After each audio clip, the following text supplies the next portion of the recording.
Now return to Game On.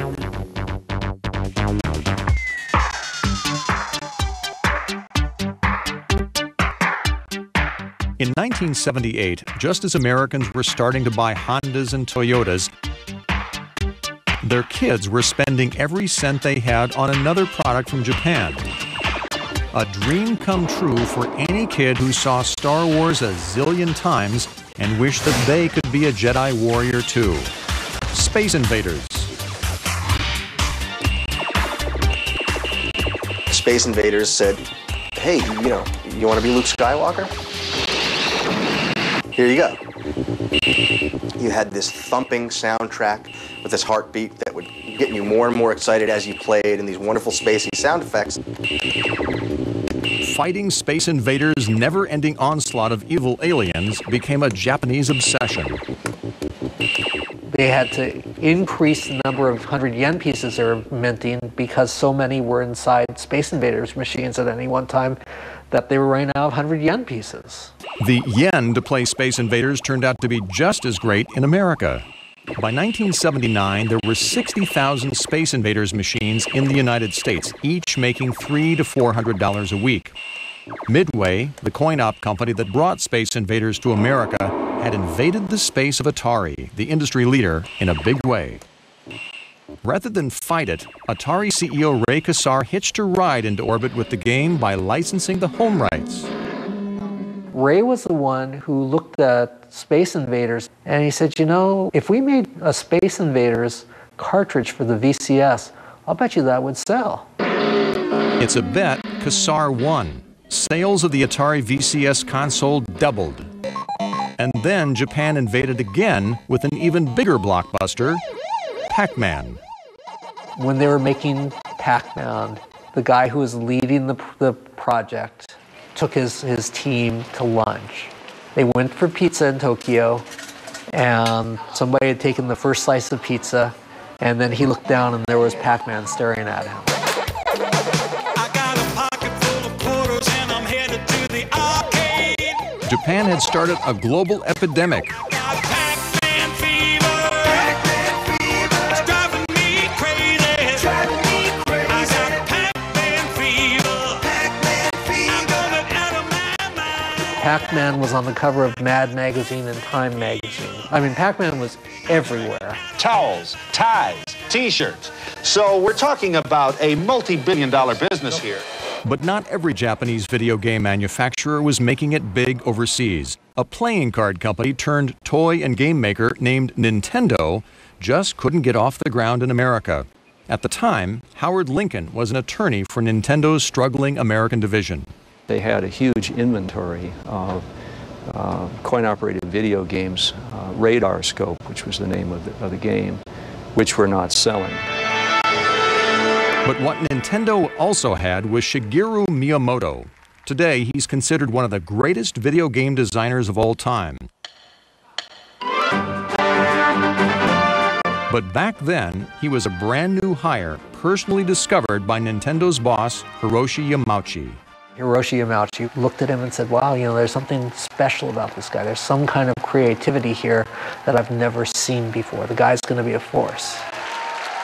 Miyamoto started off by creating something that no other video games ever had, a story.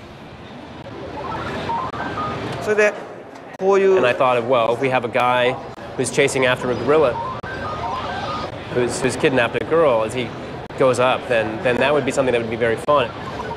Not only did Miyamoto come up with a wacky game, he also gave it a wacky name, Donkey Kong. My idea for the name was to have something that essentially meant dumb monkey. And in Japan, the word Kong is very closely associated with gorillas. And so we took that, and I had, from somewhere or someone, heard that in English donkey means dumb. And so actually the name came about perhaps because of my somewhat limited English abilities at the time. But Donkey Kong's popularity was unlimited.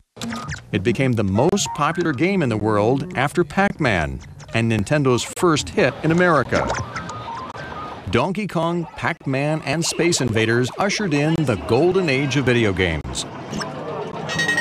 By 1981, Americans had dropped 20 billion quarters into arcade machines. But no golden age lasts forever, and this one ended the way it began, with another alien from outer space. The year was 1982. E.T. was the blockbuster movie of the year. Everybody wanted to cash in on the E.T. craze, and the video game industry was no exception. Hey! Western television. Before long, there was Henry Thomas, the young actor from the movie, starring in commercials for Mattel's Intellivision game system. Steve Ross, the head of Atari's parent company Warner Communications, had an even bigger plan for exploiting the extraterrestrials' extraordinary popularity. He wanted to get Steven Spielberg to come make movies for Warner Brothers instead of just being with Universal, where he was with Jaws and E.T. Yeah, great. Good. Print that one. And to show that he could, pardon my language, that he could piss with the big boys, he said, I'll tell you what, I'll give you $25 million for the licensing fee to license E.T. for the Atari VCS.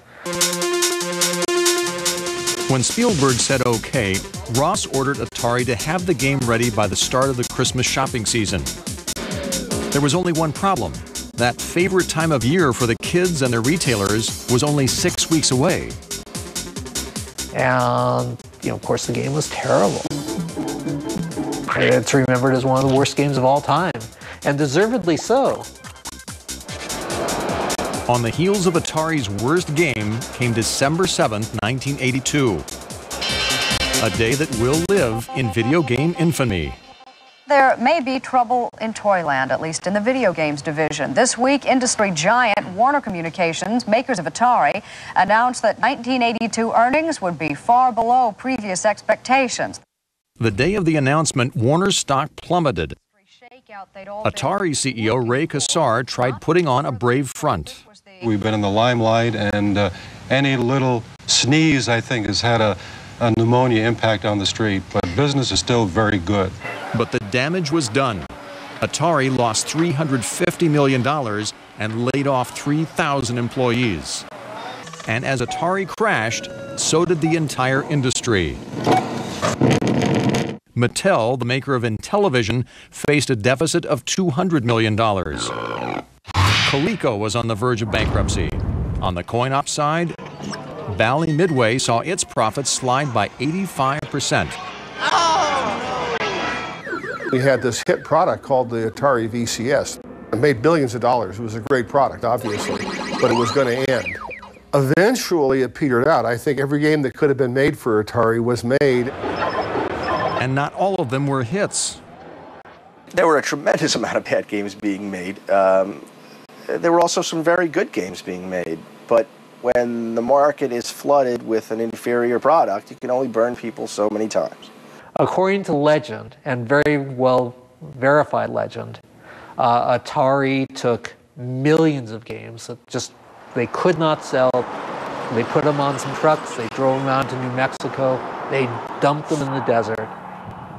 With Atari's 18-wheeler funeral procession, the golden age of video games was laid to rest. There were no survivors. Or so it seemed. Coming up, it's Mario to the rescue. It had vibrant colors, it had distinct images. Mario looked like a person, he didn't look like a stick figure. How an unassuming plumber saved the video game industry. Next, as Game On continues.